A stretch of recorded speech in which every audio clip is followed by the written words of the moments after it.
I'm going to introduce our incredible guests and moderator.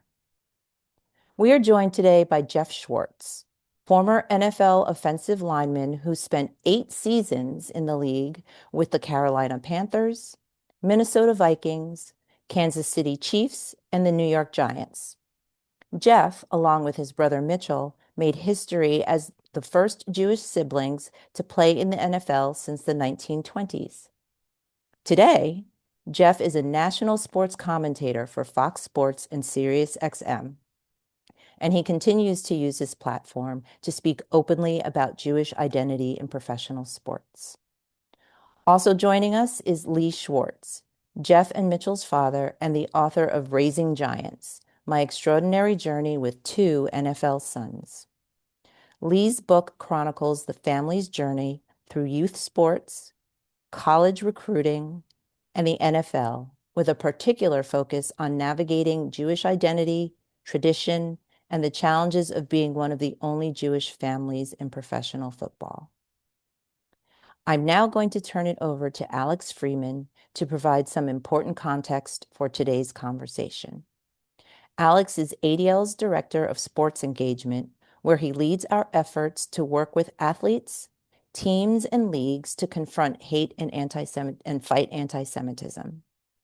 A member of ADL for almost 5 years, the grandson of a Holocaust survivor, and an avid Philadelphia sports fan, Alex brings both professional expertise and deep personal connection to this work, finding new ways to harness the power of sports to bring communities together. Without further ado, I turn it over to you, Alex.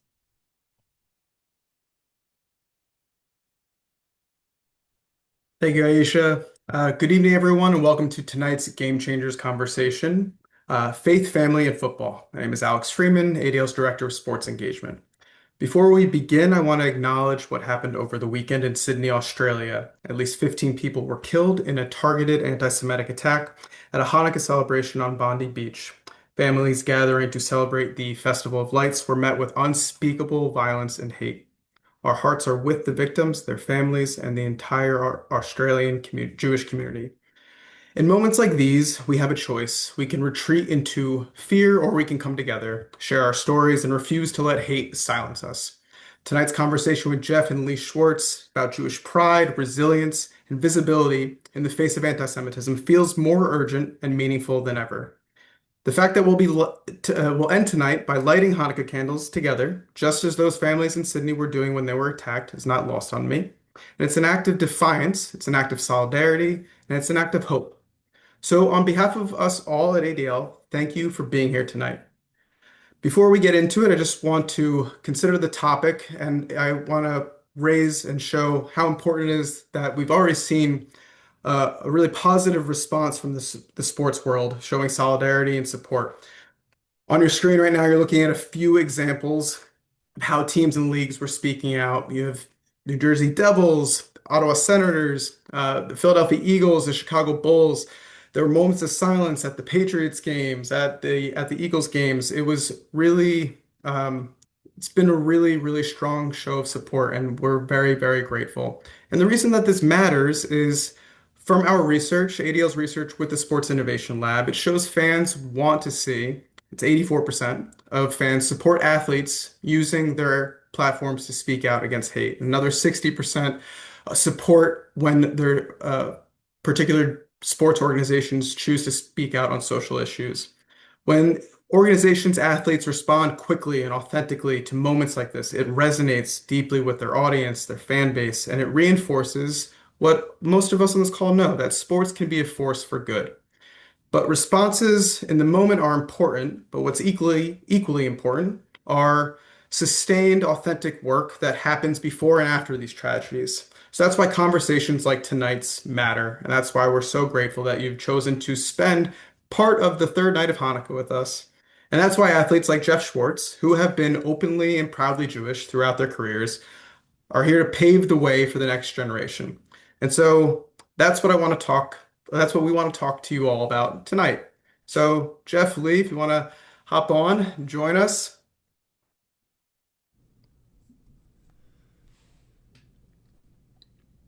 There we go.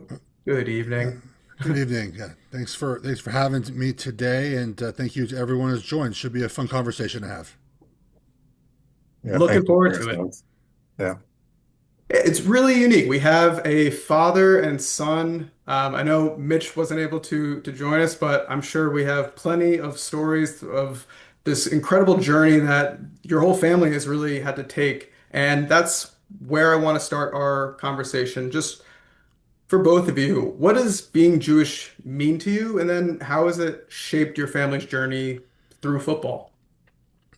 Yes, look, I think it's kind of simple for me, and I relay this to my kids. They're going through the process right now of Hebrew school, and my son's will have his bar mitzvah in about 2 years now, and my wife, who is not Jewish but has embraced the Jewish culture, and one thing that we all stress is Judaism talks about just kind of being a good person, right, and how important that is from like the core level of just do good, right? If you focus on being a good person and doing good deeds and making sure that that's your core beliefs, empathy, compassion, right?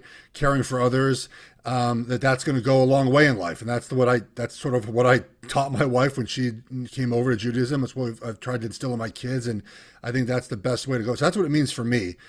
To be Jewish, and I like being in this small club. Right, it's not a big club of Jewish people in general, but then of course in the sports world, I always felt it was sort of my job when necessary, when possible, to help educate my teammates about Judaism. Yeah, for me, I consider myself a proud Jew. I grew up in a very Jewish-oriented family. We were part of a synagogue, went to Hebrew school, Sunday school, bar mitzvahed. My mother was quite involved in the synagogue. For lack of a better title, she was executive secretary, I think it was, and she basically ran the place. Um, so I lived with my Orthodox grandfather for a number of years. I used to attend services with him Friday night, Saturday morning. We'd walk to shul on high holidays, and people would slow down and say, "You want a lift?" And we'd say, "Thanks, we'll see you at shul." I led services as a teenager, Friday night, Saturday morning, and grew up with that foundation. And that's what my wife and I attempted to set into motion with our kids and make them proud Jews. And so we joined a synagogue very early. I think Jeffrey was 3 when he attended preschool there. And then they went through the same Sunday school, Hebrew school, bar mitzvah, and so forth, so that they would have the same foundation that I grew up with. It's so important. You talk about foundation. As the son of a three-term synagogue president, my mother, I can relate, Lee, that it starts when you're young, and it's Lador Vador. We have two generations here, from generation to generation. It's so important to keep carrying on those traditions. And so, Jeff, I want to on the topic of kind of traditions and Yeah. we spoke at the top. You and Mitchell were the first Jewish siblings, Jewish brothers in the NFL, close to 90 years. For both of you, when did you first realize that your Jewish identity was going to be a part of the football journey, not just as a family, but publicly? Kind of, I feel like as you move up in athletics, that that club you mentioned, Jeff, gets Yeah. smaller and smaller as there are fewer and fewer Jews on those levels. So I'm just curious, when did you realize that this was going to be something? Well, I think it first started in college when, and I know we'll talk about a little this more later with the Yom Kippur and the Sandy Koufax. Like I kind of started then in college when I first got to Oregon and realized, that's just it's just different, and people don't really know the traditions. And I think when I got in the NFL, when you're young, you just try to keep your head down and not really get involved in the community. And then when I started, getting a little bit older and starting, being more involved in sort of wherever I went, whether it was Kansas City or Minnesota or the Giants, being more involved in the community, and you start meeting people that are Jewish, right? And you're out at these events and they talk to you about how, you're a role model of theirs and how important it is for their kids to look up to you. And again, you don't realize that as a young ball player because again, you're not doing much in the community, right? I was 7th round pick. Like I wasn't a fan favorite. I wasn't someone asked for me to go do events. This wasn't what I was. So you don't realize the impact you have on, especially young kids until you start meeting more young kids and meeting their parents out and about. So, I realized early on in football, especially in college, like what being Jewish was different. But then the impact on the community, probably till about halfway through my NFL career, when again I started just meeting more people, and they would come to me and say, "Hey, we know you're Jewish. We really look up to that." And of course, like social media plays a big role in that. I mean, Twitter didn't start until I think 2011 is when I first got my first Twitter account. So the more you're able to have a microphone and platform like that, the more it's easier to spread out that information and be more involved in the Jewish community. So I think, the debate on social media as it's as long as social media has been around, we've been debating the pros and cons, and so you gain a little bit more visibility. We talked about what happened over in Sydney, and I want to be able to start this Festival of Lights with some positivity. So I'd love to hear a proud moment from both of you about a moment through football when you might have felt especially proud to represent the Jewish community. And Lee, I also want to hear, everyone likes to brag about their kids. Would love to hear a moment about that whether it's Jeff or Mitchell. I, I Well, mean, for for me, the pride comes from watching both of them and how they act in their communities. To see them go to the religious schools at the local synagogues and talk about their Judaism and football. To see them go out in the communities and light the Hanukkah candles in their community gatherings. To see them talk publicly about anti-Semitism, which they have both done over the course of time. I mean, Mitchell one time was interviewed by former anchor at CNN, Don Lemon, about an anti-Semitic comment that was made by a former football player. For Jeffrey to have been invited to speak to Holocaust survivors. Um, those are the things that generate pride for me as I see them take, hopefully, the teachings that my wife and I tried to instill in them and carry it forward and be so outward and vocal about it. I mean, I think for me it was just like the locker room, man. I was often the first Jewish player that any of my teammates had met.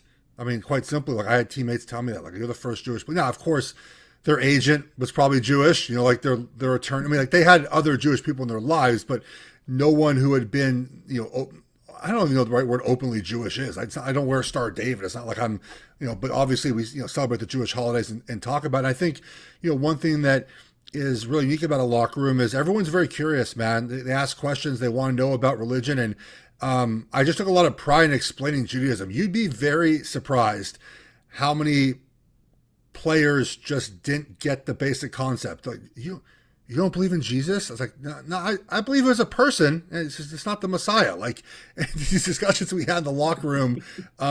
So I took a lot of pride in that, right? Like I felt it was my job as someone who's outspoken about my religion to just teach people about Judaism, right? And just and acknowledge what it is.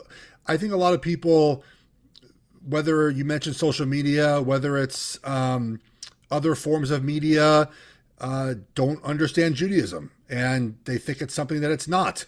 And so I always felt a pride in trying to explain best I could what Judaism is. And what do you Old Testament? Like you read the same thing I do. We just stop at a certain point, right? Like we stop, and so explain these things to holidays and whatnot, and what we believe in. So I always took a lot of pride in that. Yeah. And Alex, the naivete was exposed. There's a chapter in my book that talks about being Jewish in the NFL and in sports, and it's entitled, "Do You Celebrate Thanksgiving?" Because Jeffrey was having a conversation with a fellow teammate about their respective religions and the holidays they celebrate. And that was the question that was asked of Jeffrey, them thinking that somehow Thanksgiving had something to do with being Jewish. And Jeffrey's response was, "Hey, bro, that's an American holiday." Yes, very Yeah. American. Yeah, I've mentioned this on our last conversation, but I think it's almost being the first Jew for a lot of people. I think it's almost a rite of passage as a Jew. I'm a graduate of Penn State, so I'm in central Pennsylvania, and I remember the first time someone came up to me in my class and was like, "Never met a Jew," and I'm from North Jersey. I'm like, "What do you mean you never met a Jew? I don't understand." But I feel like, yeah, it's kind of a rite of passage, depending on where you are, and it always sticks with you. Um, I think it's great, Jeff and Lee, obviously you get a ton of credit for raising Jeff, but choosing education versus, I think there's so much nuance sometimes to these conversations and you have to have patience. But I am curious, and I think everyone else would be here if how has anti-Semitism kind of shown up in your Yeah. family's football journey, whether that's youth sports up to college, up to NFL? And I kind of have a feeling, but I want to know how Yeah. you responded when confronted with it. Yeah, so I didn't really feel it directly, honestly. There were times, as I mentioned in college, when I sort of broached the idea of sitting out for Yom Kippur when I was a better player, and that was met with a little bit of pushback. But I don't think it was like a mean-spirited pushback. It just was a pushback, and we'll talk about this. I know this is a favorite topic of a lot of people. Like why I did make that decision to do that. And that's what I saw. Now, since I'm done playing, we have seen players who have made anti-Semitic comments and have repeated things that I don't think they knew the meaning of. And so that's where I think I have a little more grace, I think, than other Jewish people have had with some of these athletes. And because I've talked to a lot of them in my time, and it comes down to education. A lot of players just don't know. They're not curious. They don't try to learn about other things, and they just don't know what is anti-Semitic. They don't know what their words mean. They hear it from someone else, and they think that person is okay to say it, and that person's popular. So I'm going to repeat what they say. And then the one that sticks out was what Deshaun Jackson, right? He came out and said some things anti-Semitic, and then he met with a Holocaust survivor, and I genuinely think he's like, I shouldn't have said those things. Like I've learned about, I think that's important. So that, like, from my perspective, it was really to never get mad at anyone unless I thought it was something that was directly anti-Semitic. But I thought and still think that a lot of times it's part of my job, especially when it comes to athletes, and to educate them on Judaism rather than sort of hit them with a whip, right? Like that's not going to help anything. So that's the way I've dealt with it over my career. And it mostly happened post-career. We've had more incidents in the last, I think, 5 years of players saying things that I didn't experience it to my face. I'll tell you that. Yeah. It's good to know that throughout your playing career, it wasn't really something that you had to experience, face to face. Curious, you kind of touched on it, but now that your playing career is behind you, Yeah. you mentioned how Judaism is a small club. I think being a Yeah. Jew in the NFL is a much smaller club. You're a minority of a minority. Yeah. Do you feel that you're kind of like an ambassador of the Jewish people within the league? And if some of these players do kind of might post something that they might not have fully understood or anything, do you feel a sense that you kind of have to maybe reach out to them, or have you tried to in the past, like if it Well, was yeah. Deshaun I or mean, anyone else? I think you have to, right? Mhm. If you're going to be vocal about your religion, it makes sense that if someone says something that they shouldn't, that you should be out there, not defending, but maybe you have to defend at some point, but trying to educate. And look, I think that once you accept the role of being like Mitch and I went to Israel and met with Netanyahu, like we've done some things where like once you start to go that path, you can't retract, right? You can't come back, in my opinion, from it. Now, social media is a hellhole. It's a terrible place. Like, and so there are times I choose to maybe not engage. I know what I'm not going to have the impact I want. Mhm. But when there are times when, especially when it comes to athletes, I do feel like it's in my right to make it known how I feel publicly about them. And the Sean Jackson thing again, like I probably could have found a way to talk to him, but he immediately like went in and went to talk to Holocaust survivors. Like he did what he had to do. Mhm. But I do feel there's a responsibility, right? Like once you put yourself out there, in my opinion, you can't go back, right? And so I put myself out there enough, and I've talked about my religion and how proud I am of being Jewish, and you just have to be able to rise to those moments and do what's necessary to educate or to push back. Jeffrey, what about that experience at Oregon where you confronted your teammate? Oh yeah, I forgot about that. Yeah, so there was a kid from Georgia, and I live in the South now, so I get it. I might not have gotten it beforehand, but I totally get it now. And we have like a rookie show, essentially a freshman show, where players that are young would put on a talent show for us during training camp, but just some like a team bonding event. And he was from like rural Georgia, and he had a He came from a song. town of 17,000 people in rural Georgia. Yeah, I mean that's actually a big town in rural Georgia, but from a place in rural Georgia, and he sang a song. He got his guitar, and he had a line there, something like "and the Jews burning the ovens," or like we something like that. And so, yeah, I had a good talking to with him after that one. That's probably the most I've been vocal like in someone's face about that. But that was something where like that was said directly, and again, I don't think he knew what he was saying.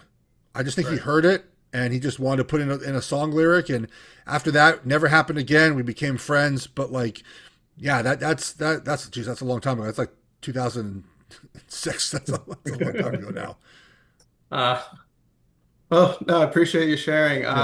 Yeah, So you both, and we you mentioned it earlier, yeah, now we're finally getting to it. You've both spoken and written about navigating the Jewish holidays during the season. Yom Kippur, Rosh Hashanah, the high holidays, right in September, right in the beginning of yeah, football season typically, and the Sandy Koufax expectations. So Jeff, I want you to walk us yeah. through one of those moments, and then Lee, I want to know what kind of goes through your mind as a parent during those conversations. Okay. So, I mean, grew up in Los Angeles. Obviously, Sandy Koufax is a big influence in sports and the Jewish community, especially in Los Angeles, right? And so, we've all heard the story, right? He sat out Game One, the '65 World Series, and so that's always been the thing that was talked about, right? Like if you're in that situation in sports, you have to take off sports and go to shul. Now, Koufax still pitched 3 games that series, mind you. And I believe Don Drosdale started game one instead of him. So it's not like he didn't pitch and some bum came in for him. Another Hall of Famer came in for him. And then he still pitched game 2, 4, and 7 or 5. Like he still pitched the allotted amount of time, right? I want to make that very clear because we have 16 NFL games, all right? And I play a position, offensive line, that requires all 5 of us to be there together to win. I don't play individual position. I can't. And so I deemed it irresponsible for myself and for my teammates to put all the work in and then just to be gone on an arbitrary day because I have to go to services. Like I just think that like that wasn't fair to the work I put in for myself and for my teammates. I wasn't getting that game back. I wasn't pitching game 2, 5, and 7. That game is gone. That game is gone. And so my first year in college, I sat out the first game of the first season of Yom Kippur. I wasn't playing, then. So that was an easy decision. Then I just didn't do it. Now, in certain cities, if I played an away game and we played a night game, I'd go to services. I remember I went to services at Stanford. Like I'll go to services in the morning if I can get away. But then I've also just like fasted a different day or I've made it up somehow. But I just felt for my career, and I wasn't Sandy Koufax. I just couldn't be like, yo guys, peace. I'm going to services tonight, and I'm gonna leave you guys out to dry. I just felt that was not in the spirit of what was best for me and for my teammates. I'm sure everyone in the Jewish community was extremely supportive of your decision and didn't have any input on their own, right, Lee? Oh, without a doubt, without a doubt. I mean, the rabbi who put out a article that said he was crestfallen that Jeffrey would play on Rosh Hashanah without having any knowledge of what was going on or as Jeffrey just explained, the issues that are related to that. And I Mhm. actually called him up as one of the few times I got that involved and actually called him up and questioned him about, do you know this whole story and what you're trying to suggest? And to suggest that, well, maybe Jeffrey could bring apples and honey so that the team could share after the game in the holiday spirit. And I said, do you know who Tom Coughlin is and what that would be like in the New York Giants locker room? He had no clue. Um, so that was what prompted this whole, Koufax story with us. And then I remember with Jeffrey, there was a Yom Kippur one year that a football game fell on Yom Kippur, and he came to us and he said, "I want to play." And his role model was some other player from Northwestern who fasted and played that night. And this was one of the few times that my wife and I actually had a really strong reaction to what his choice might have been. And we said to him, health is most important. And so you have two choices here. And of course, he was an adult. He could have told us to pound sand. But we said either you fast and you don't play, or you eat and you play. But the first option is you're going to harm yourself, if you decide to not eat during the day and then play at night. And he ultimately did not play that game. No, he did play that game. I He did. played the game and he ate. That was his decision. But he had to hear from his parents about the full scope of what his decision might lead to. Yeah, of course. I can't imagine doing most things fasting, let alone like blocking like a 350 pound Yeah. defensive tackle. So I think you It made the is, right Alex. decision. But One other kind of related story to the Sandy Koufax story that I think is really funny, in that Mhm, Koufax did not pitch that first game. Don Drysdale did pitch. He was the mhm. second best pitcher statistically in the league that year, and everybody thought that would be great, and the Dodgers would walk away with a win. Well, it was one of the worst performances of Don Drysdale's year. Oh And as no. Walter Alston, the manager, was walking out to the mound towards him, he got to the mound, and Don Drysdale said, "I bet you wish I were Jewish, huh?" It's a good anecdote. I feel Yeah. like we're with a lot of bar trivia that's getting exchanged today. So, Yeah. um, so with all these stories in mind, you know, there's anti-Semitism seems to be at almost all-time high. I could throw out some numbers, but I feel like it's something that we all feel collectively. Um, like I mentioned, minority of a minority in the league. So curious, what does supportive allyship look like to you? How have Yeah. throughout this journey, how have folks shown up for you? Um, and when have you felt supported by teammates or coaches, or and this could be again from youth all the way Yeah. up to the pros. Well, I think the thing that I always appreciate about a lot of my teammates is they're willing to have conversations about religion and life, and so whenever I would explain Judaism or we talk about religion or upbringing, like there was never any judgment, right, or any like negativity to it. I always appreciated those discussions that we had. I think that's the way that they supported me. I mean, I didn't. Um, I don't think I invited any. No, I tell you what. One year in Carolina, no, it was in New York. I had a big Hanukkah party one year. Maybe it was New York. So I invited everyone over for Hanukkah. That was fun. I think we did latkes. I did latkes in college too. They still tell a story that I stunk up their kitchen. Yeah, 2007. I did a Hanukkah thing where just I made latkes. They were like stinky that year. Maybe tunes, onions, maybe I don't know. But I've had guys over for latkes and brisket and stuff like that.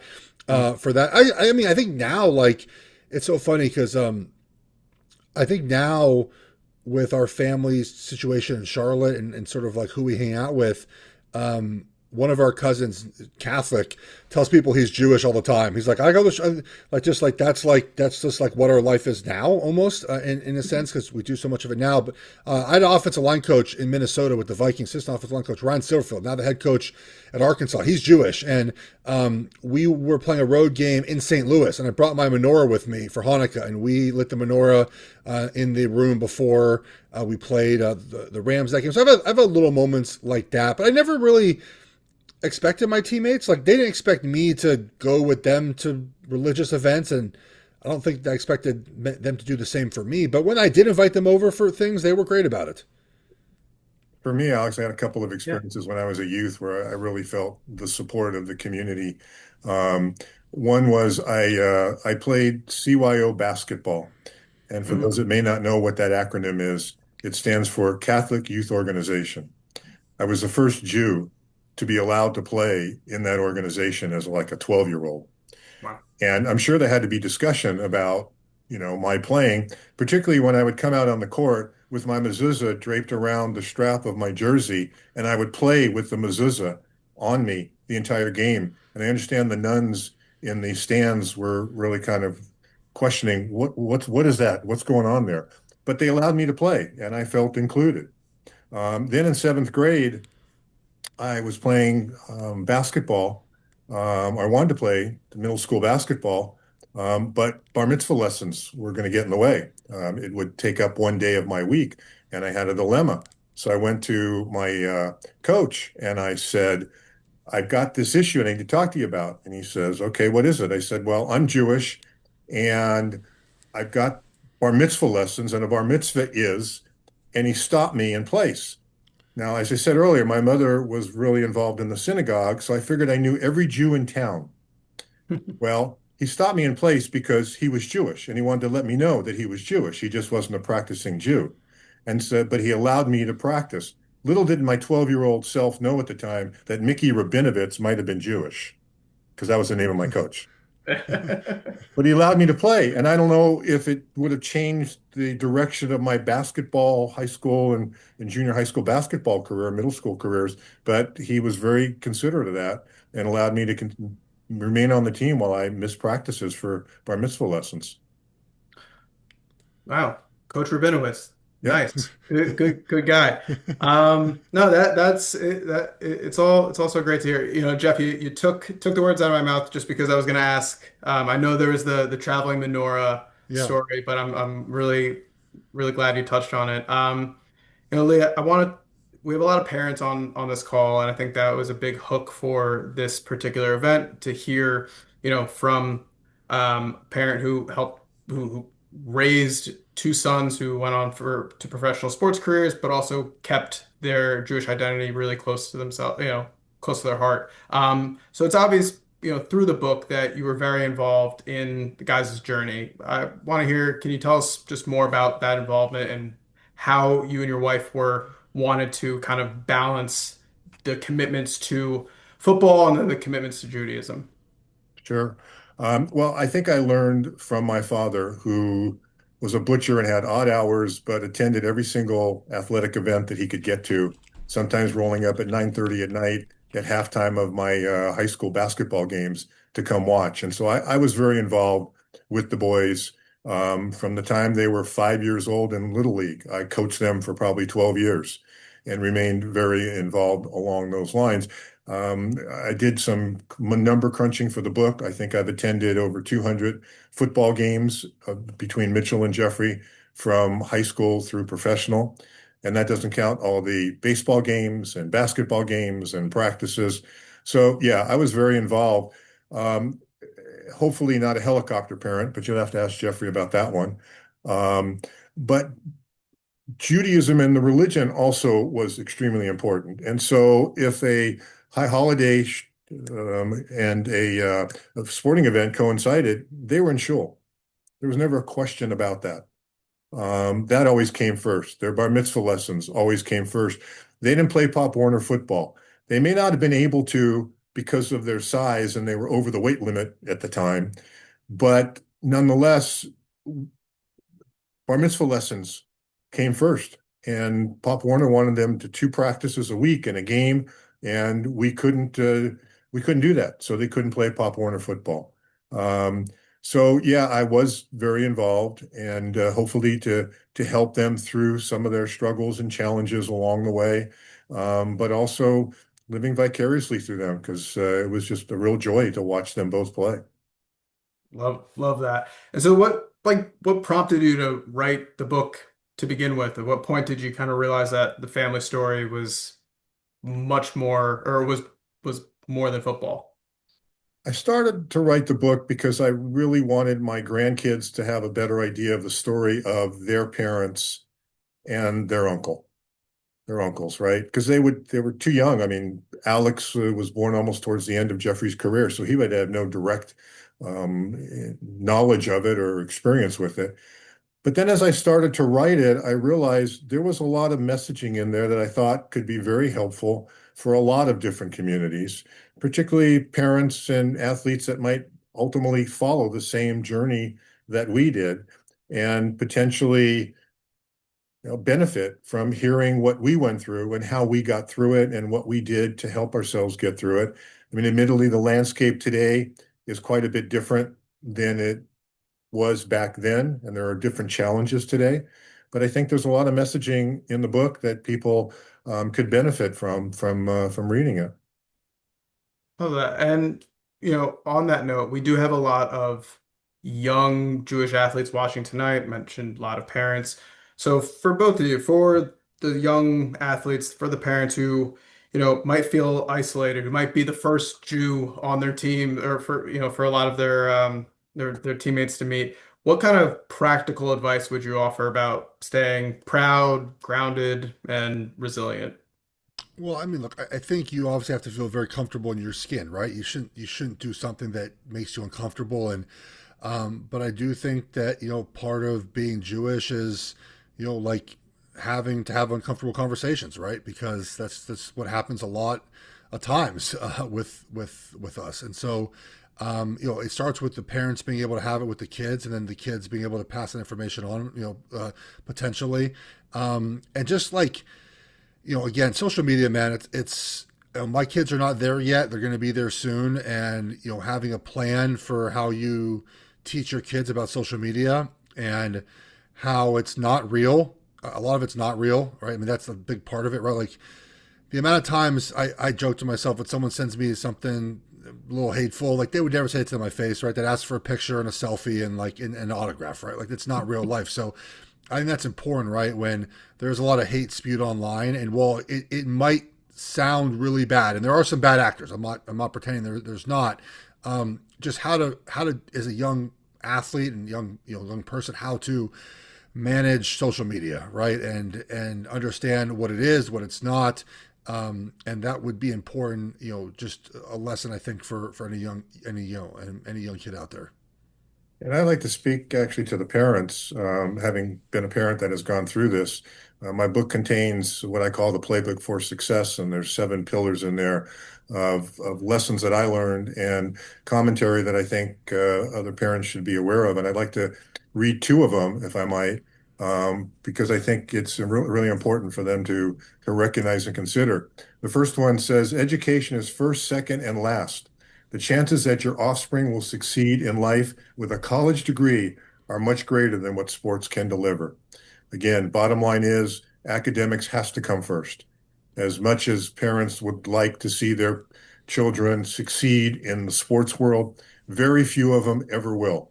There used to be commercials put on by the NCAA with athletes that basically said, you will succeed in life more through outside of the sports world than you will within the sports world. And then the other thing is, it's not about you, the parent. Divorce yourself from your emotional baggage. Make decisions about them for them. So many parents tend to make decisions, and Jeffrey saw evidence of that with teammates that he had, of parents who wanted their kids to be something they really couldn't be, pushed them in that direction, and I think it only led to disappointment. So be real about what the future may hold, and guide them accordingly. Think I can't wait to find out the other 5 pillars. I think those are great. New father, so I'm going to be taking notes definitely. We have a few more questions, but I just want to remind everyone in the chat to please, if you have questions for Lee and Geoff, use the Q&A function and send them in. We will get to them very shortly.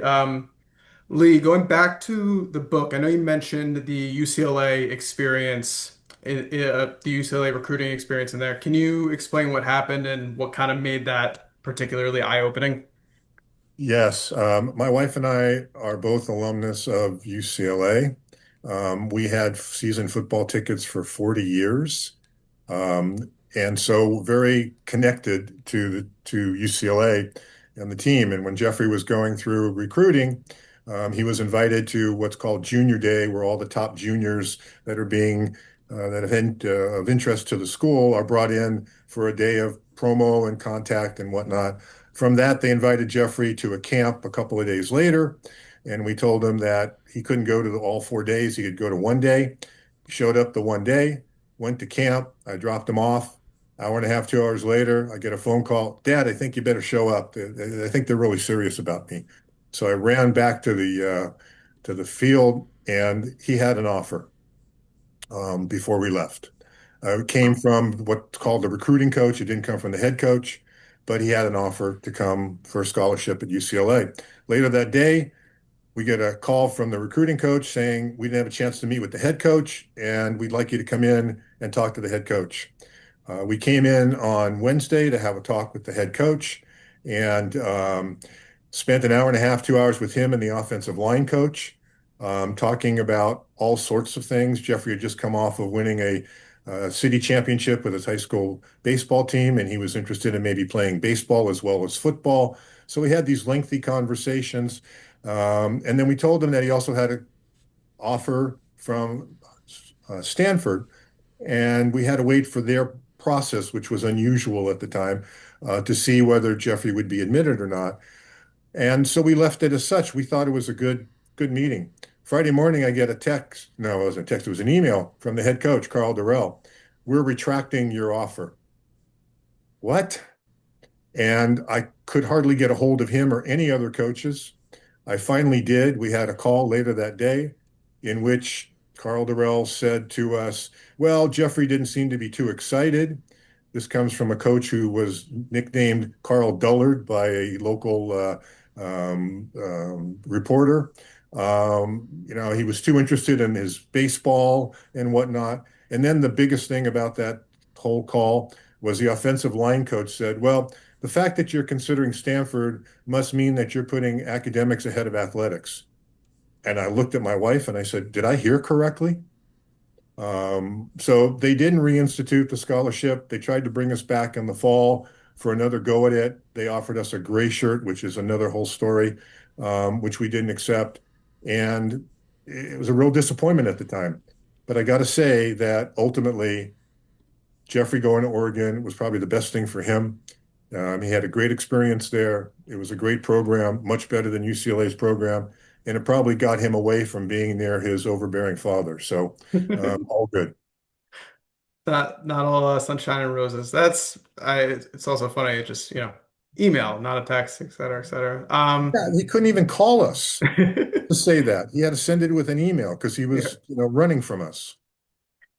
Before we get into what the audience has for you, I have my own question because Lee is not the only author in on this call. Jeff, I want to hear a little bit more about Eat My Schwartz, the book that you and Mitchell put out. Did this just come from a love of food? You want to tell our, Yeah.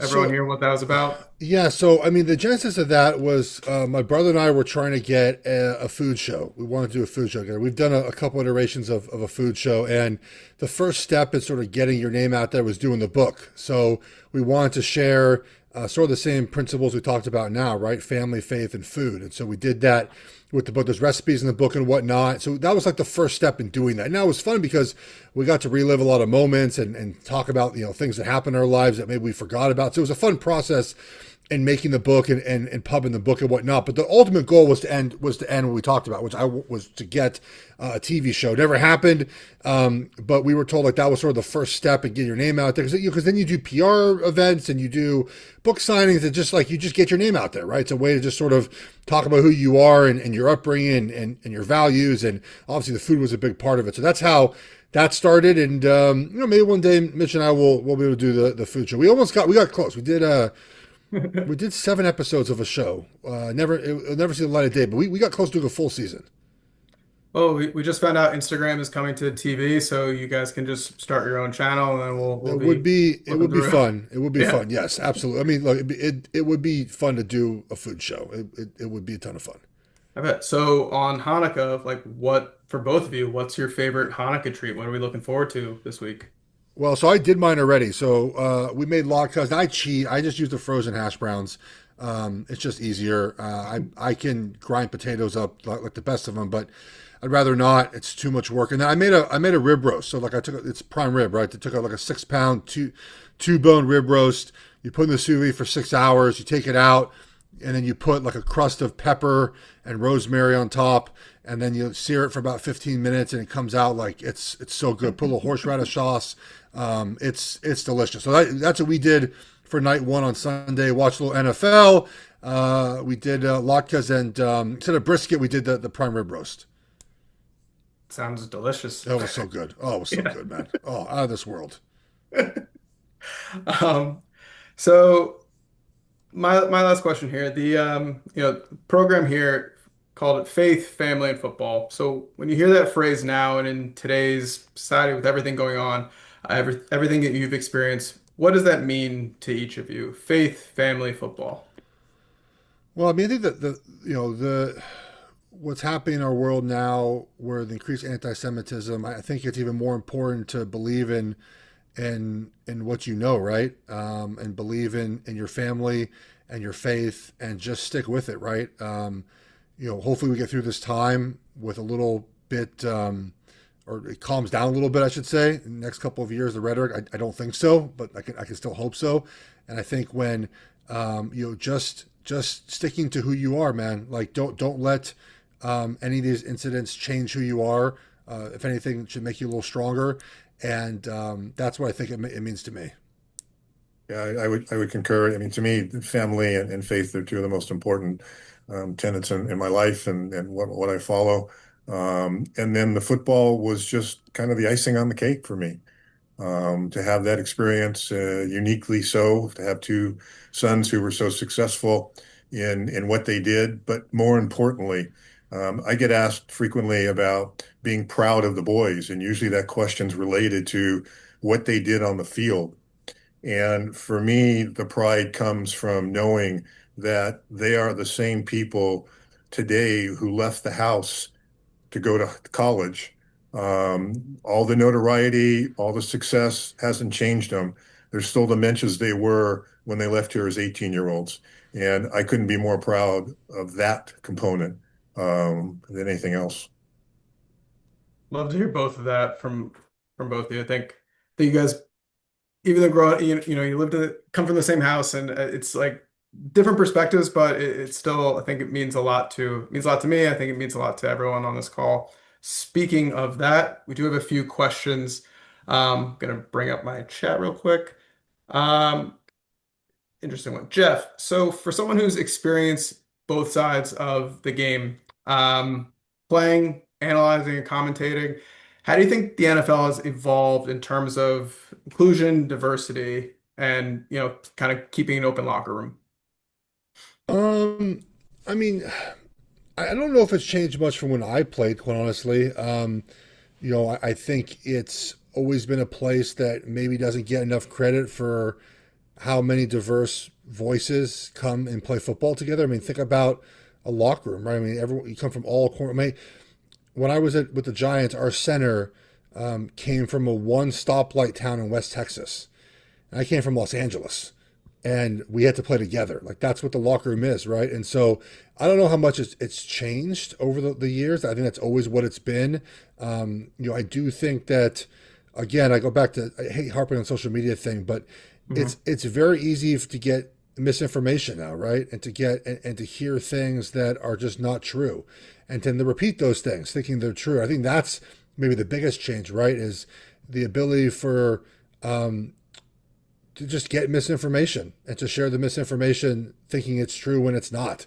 And again, I go back to like some of the conversations I've had with players and I've had on social media, like that's not acceptable. And so I think that's, you have a greater responsibility now to maybe speak up when you see those things. But in 2008, when I got in the NFL, like there wasn't the capability to go on YouTube right now and find some clip talking down about Jews. Like it wasn't available. It wasn't able to Right. happen. So that's, I think, where maybe it's changed the most, is just the ability to just get misinformation, and sort of hate rhetoric is just easier to find. Makes complete sense. Gonna go quick here. Lee, I'm curious about this one.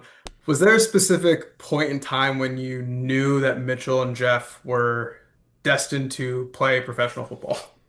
When they signed their first contracts or when they got I mean, drafted, that'll I make mean, sense. I mean, literally, I didn't play football. My Jewish mother would not let me play football because she was afraid I was going to get hurt. So I didn't have that experience. My wife wonders what kind of Jewish mother she is, letting her two children play the game, but that's another conversation. But throughout, I relied on other people to let me know how well the boys are doing. And I use that as the foundation in which to have conversation. And my brother and I used to talk about this regularly. We get feedback from the coaches, high school, college, other people in the know who used to say, they've got an opportunity.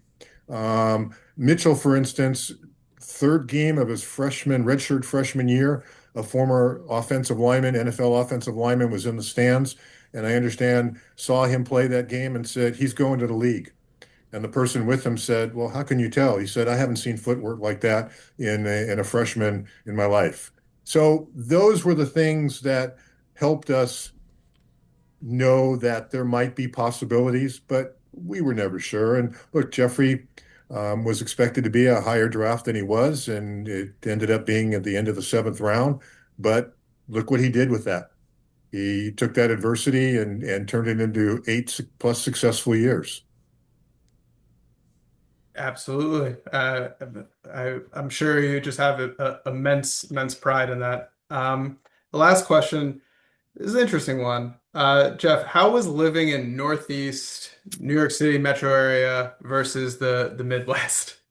Oh, I mean, well, see, the thing is, like, And as a Jew is specifically. I mean, I didn't really. So when you're playing on a 1 year deal, you're not really there that much to explore the city, right? Like I when I was in Kansas City, for example, my were we engaged? I think we were engaged by then. So my fiance, who I'm married now too, like she was working, so she didn't come with me in the spring. So I work out Monday, Tuesday, Wednesday, Thursday, and then I'd fly home Friday and come back Sunday and do the same thing again for 9 weeks. And then when the Austin program was over, I left and went to Arizona for 4 weeks. And I came back and I played my season. So there were times that I went to, in Kansas City specifically, I went to a synagogue and went to a religious school and did some community service type activities. I went to synagogue when I could for Yom Kippur and the high holidays. Just New York, it's just more Jewish. Like there's the food, the people.